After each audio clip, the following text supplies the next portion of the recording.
Marekani inatarajia kusaini mkataba wa madini na Ukraine. Rais Donald Trump amesema Marekani inatarajia hivi karibuni kukubaliana na Ukraine ili kutia saini mkataba wa madini na mali asili. Trump amesema pia juhudi za kufikia makubaliano ya amani katika mzozo kati ya Urusi na Ukraine zimefikia hatua nzuri baada ya kufanya mazungumzo wiki hii na marais Vladimir Putin wa Urusi na Volodymyr Zelensky wa Ukraine.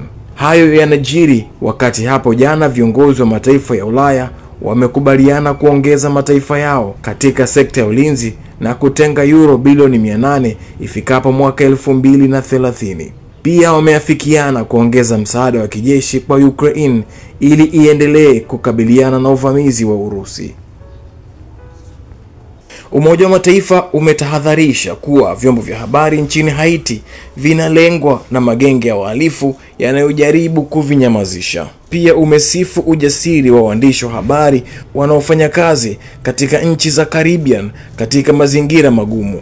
Eric Volby, mwakilishi wa shirika la Umoja wa Mataifa la elimu, sayansi na utamaduni UNESCO huko nchini Haiti, ameliambia shirika la habari la AFP kwamba hali inatisha na kutia wasiwasi kwa sababu vyombo vya habari vimekuwa vikilengwa na kuteketezwa. Desemba mwaka jana, waandishi wawili wa habari waliuawa kwa kupigwa risasi katika mji mkuu wa Haiti, Port-au-Prince, walipokuwa wakiripoti kuhusu kufunguliwa tena kwa hospitali.